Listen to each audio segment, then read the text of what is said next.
23 सितंबर 2023 को मेनका गांधी जी के तरफ से इस्कॉन, जो कि हिंदू धर्म का सबसे बड़ा ऑर्गेनाइजेशन है, उस पे एक आरोप लगाया जाता है कि इस्कॉन भारत का सबसे बड़ा चीटर है। इनको सरकार की तरफ से बड़ी बड़ी जमीनें और फंड्स मिलते हैं गौशालाएं चलाने को। ये सड़कों पर हरे कृष्णा करते फिरेंगे।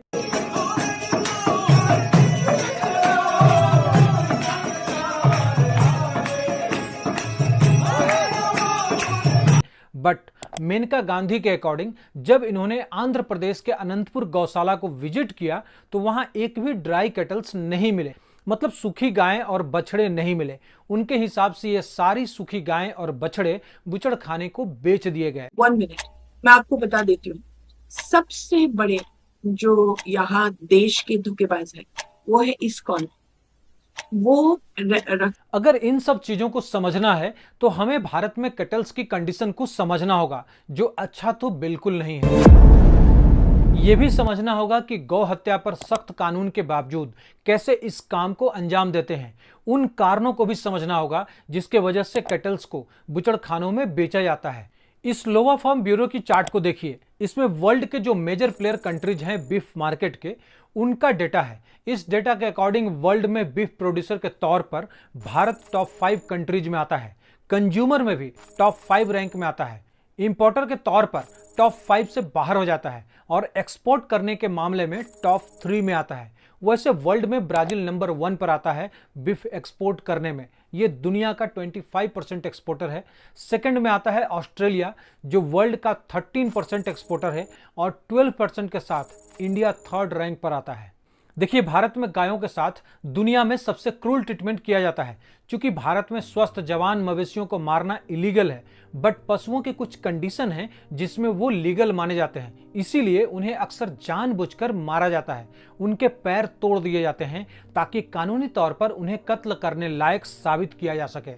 कैटल्स को नकेल से कसकर बांध दिया जाता है और उन्हें जबरन स्लॉटर करने के लिए बेरहमी से पीटते हुए पैदल ले जाया जाता है। लंबी दूरी के लिए उनको जानबूझकर तपती धूप में छोटे ट्रकों में एक दूसरे के ऊपर बुरी तरह से ठूंस कर भरा जाता है और एक जगह से दूसरे जगह एक्सपोर्ट किया जाता है। उन्हें ले जाते वक्त इतनी ठूंस कर भरने की वजह से वे सारे आपस में एक दूसरे के भार के नीचे दब जाते हैं और घुटन और चोट लगने के कारण खौफनाक तरीके से मर जाते हैं। गायों को ले जाने वाले ट्रक टूटी हुई खराब बजरी वाले उबड़ खाबड़ सड़कों और पहाड़ी रास्तों से बड़ी तेजी से गुजरते हैं, जिससे गायों को चोटें लगती हैं और उनकी मौतें हो जाती हैं। पैदल ले जाते वक्त भूख, थकान और चोट से मवेशी गिर जाते हैं। वर्कर्स हर जोर से उनकी पूंछ तोड़ देते हैं। बहुत कुछ जो मुझे बोलने में भी खराब लग रहा है, आप यहाँ पर पढ़ सकते हैं। हर बार एक गाय पूंछ टूटने के बाद उतना ही दर्द महसूस करती है जितना हमें हमारी उंगली टूटने पर होती है।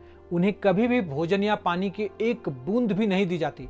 जब तक वे बुचड़खाने में पहुंचते हैं तब तक कुछ जानवर मर चुके होते हैं और कई इतने बीमार और घायल होते हैं कि वर्कर्स को उन्हें अंदर खींचना पड़ता है। देखिए, ब्राजील दुनिया का सबसे बड़ा बीफ एक्सपोर्टर है। चीन ब्राजील के लिए मेजर मार्केट है। ब्राजील की तरह ही अर्जेंटीना अपने बीफ एक्सपोर्ट का मेजर पार्ट चीन को भेजता है। ऑस्ट्रेलिया दुनिया का दूसरा सबसे बड़ा बीफ एक्सपोर्टर है। ऑस्ट्रेलिया का 75% से अधिक export 4 major trading partners Japan, चीन, संयुक्त राज्य अमेरिका और दक्षिण कोरिया में डिस्ट्रीब्यूट किया जाता है और लगभग 25% दूसरे देशों को भेजता है। एक रिपोर्ट के अकॉर्डिंग उम्मीद है कि भारत 2023 में बीफ एक्सपोर्ट में ऑस्ट्रेलिया को पीछे छोड़कर दुनिया में बीफ का दूसरा बड़ा एक्सपोर्टर बन जाएगा। भारत कई एशियाई देशों को एक्सपोर्ट करता है, जिसका सबसे बड़ा बिजनेस पार्टनर वियतनाम है। भारत में कुछ राज्य हैं जहां काउ स्लाउटर पर रेस्ट्रिक्शंस हैं, लाइक महाराष्ट्र, हरियाणा, उत्तर प्रदेश, तमिलनाडु, राजस्थान, पंजाब, उड़ीसा, पांडुचेरी, एमपी, कर्नाटक, जम्मू कश्मीर, हिमाचल प्रदेश, गुजरात, दिल्ली, बिहार और आंध्र प्रदेश।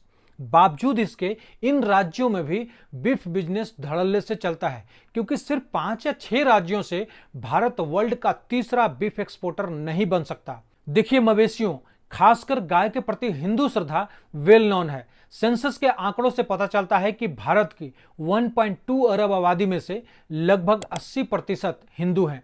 अधिकांश हिंदू गाय की पूजा करते हैं और बीफ खाने से परहेज करते हैं। इसीलिए यह आश्चर्य की बात हो सकती है कि भारत दुनिया का दूसरा सबसे बड़ा बीफ एक्सपोर्टर बन जाए। भारत का बीफ इंडस्ट्री रातों रात नहीं बना।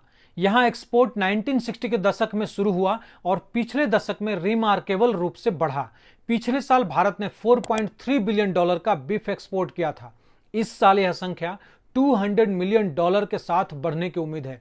अगर देखें तो कैटल्स को बुचड़ खानों में बेचने के पीछे कुछ कारण होते हैं, लाइक फाइनेंशियल क्राइसिस। कैटल्स को देखभाल करने में, उनके चारे में जितना खर्च होता है उतना उनको बेनिफिट नहीं होना, कैटल्स को स्पेशली बीफ बिजनेस के लिए ही तैयार करना, या फिर इन सभी कारणों का ना होते हुए भी इनको पालने का मन ना होना। अब अगर मेन टॉपिक पर वापस आएं तो मेनका गांधी जी के जवाब में इस्कॉन के national spokesperson Yudhishthir Govind Das ने कहा कि इस्कॉन न केवल भारत में बल्कि विश्व स्तर पर गाय और बैल की सुरक्षा और देखभाल में सबसे आगे रहा है, बल्कि गायों और बैलों की अंतिम सांस तक सेवा भी की जाती है।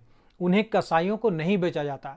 मेनका गांधी को रिप्लाई करते हुए युधिष्ठिर गोविंद दास ने एक वीडियो शेयर किया जिसमें इन्होंने अनंतपुर गौशाला में कुछ ड्राई काउच को भी दिखाया है। Today is a grass.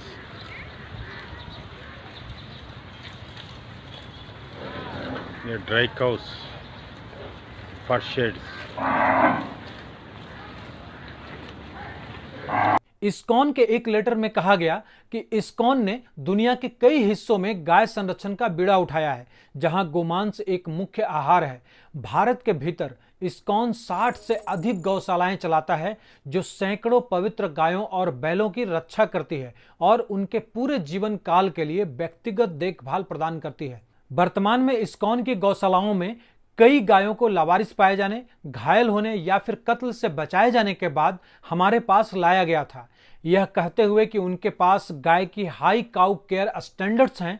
ISKCON ने कहा कि वह गाय की पूजा की संस्कृति को रिवाइव करने की कोशिश कर रहा है और किसानों को गाय की देखभाल की तकनीक पर प्रशिक्षण भी दे रहा है।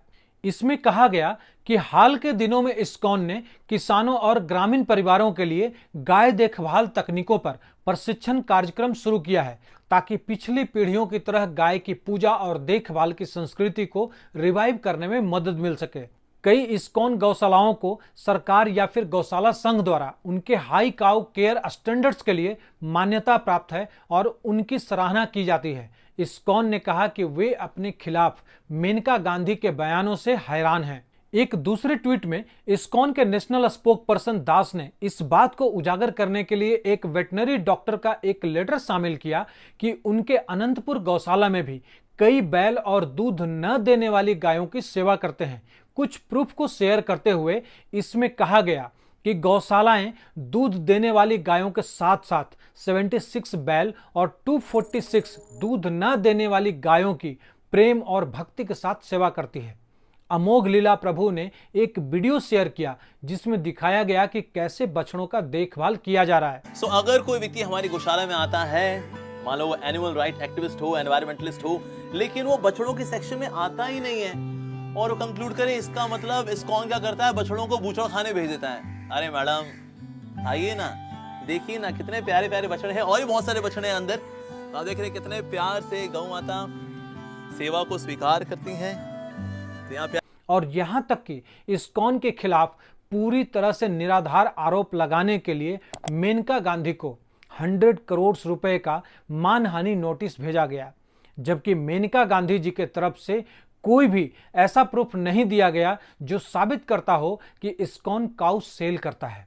मैंने दोनों फैक्ट आपके सामने रखे हैं। अब आपको डिसाइड करना है कि कौन गलत है और कौन सही। अपने ओपिनियन कमेंट में लिख सकते हैं। वैसे इस्कॉन के बारे में और जानना हो तो ये वाली वीडियो या फिर ये वाली वीडियो देख सकते हैं। धन्यवाद।